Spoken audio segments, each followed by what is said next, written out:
Bengal safe Murshidabad জেলায় ফার্নিচারের জগতে এক পরিচিত ও প্রতিষ্ঠিত নাম। বেঙ্গল সেফ ৫৭ বিবি সেন রোড, বহরমপুর, মুর্শিদাবাদ। টার্গেট অধীর চৌধুরী হারাতে সব রকম চেষ্টা করছে মমতা ব্যানার্জি। বহরমপুর জেলা কংগ্রেস কার্যালয়ে সাংবাদিক বৈঠক থেকে এমনটাই অভিযোগ তুললেন তিনি।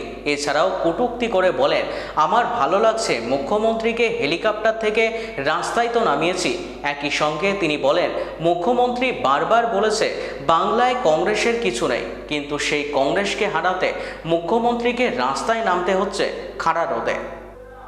এটা তো বটে, টার্গেটেড বটে, এটা আগেও করেছে আমাকে, এর আগে ২৪-এ মিনিস্টার সবসময় করে এটা ওরা।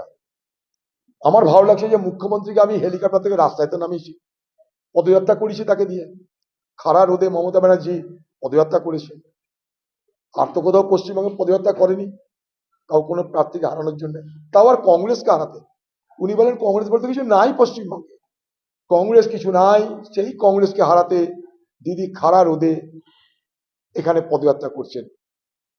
অর্থাৎ দিদি মনে করছেন আমি তার বিরোধী এবং এই বিরোধীকে আটকানো দরকার। যেভাবে ২০২৪ সালে আমাকে ভোটে হারানো হয়েছিল, কমিউনাল পোলারাইজেশন করে, এখানে দাঙ্গা তৈরি করে, দাঙ্গা করে তার দলের বিধায়ককে দিয়ে ৭০ ভাগ মুসলমান ৩০ ভাগ হিন্দু আছে মুর্শিদাবাদে, মুসলমান মনে করলে সব হিন্দুকে মেরে গঙ্গায় ভাসিয়ে দিতে পারে, এই বাতাবরণ তৈরি করে ২০২৪ সালে পোলারাইজেশন করেছিল।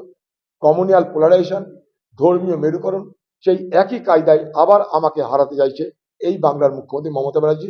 এবারেও সে ধর্মীয় মেরুকরণ। বাংলার মুখ্যমন্ত্রী মমতা ব্যানার্জি চাইছে যে হিন্দু ভোট এক কাট্টায় বিজেপিতে যাক, অধীর চৌধুরী হারুক। হ্যাঁ, নিশ্চয়ই বলছেন, তো সবাই জানে যখন ভিডিওটা এসছে তখন মানুষের মধ্যে তো এটা আলোচনা হচ্ছে, এটা তো প্রশ্ন মানুষ করছে যে তাহলে বিজেপির মদতেই কি হুমায়ুন কবির এই বাবরি মসজিদ নির্মাণ করতে গেছিল?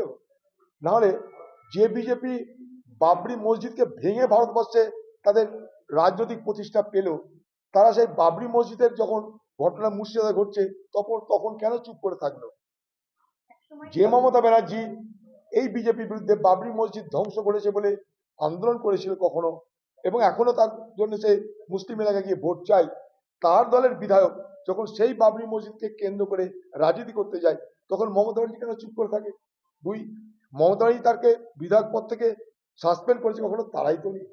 আমাদের তরফ থেকে আমরা বলেছি মসজিদ যে খুশি করতে পারে, নাম যা খুশি দিতে পারে, তাতে আমাদের কোনো আপত্তি নাই, মানে কোনো আপত্তি নাই।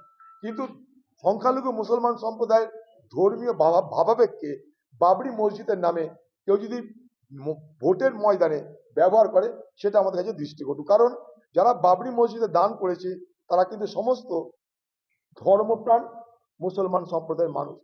তাদের ধর্মীয় আবেগকে আঘাত করার অধিকার না হুমায়ুন কবিরের আছে, না আমাদের আছে, না কাউরির আছে। আমি এই জায়গাটাই আমার মতটা স্পষ্ট করে দিলাম।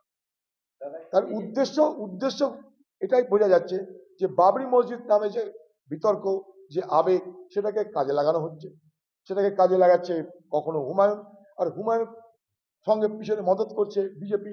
এটা আজকে বাজারে নানাভাবে মানুষের কাছে প্রতিবাদ হচ্ছে। তাই উচিত কি, কেন্দ্রীয় সরকারের হাতে এজেন্সি, যদি তা না হয় তাহলে কেন্দ্রীয় সরকার তার নিজের এজেন্সিকে লাগিয়ে এটাকে বার করুক। আর হুমায়ুন কবির সে যদি মনে করে সে সত্য, তাহলে সে কোর্টে যাক, দিয়ে বার করুক। উভয়ের হাতে হাতিয়ার আছে, সে হাতিয়ারটা প্রয়োগ করুক। বাতাসে তলোয়ার না চালিয়ে সে হাতিয়ারটা প্রয়োগ করুক। খামোখা মানুষকে বিভ্রান্ত করার কোনো মানে হয় না। বেঙ্গল সেফ মুর্শিদাবাদ জেলায় ফার্নিচারের জগতে এক পরিচিত ও প্রতিষ্ঠিত নাম। বেঙ্গল সেফ ৫৭ বিবি সেন রোড, বহরমপুর, মুর্শিদাবাদ।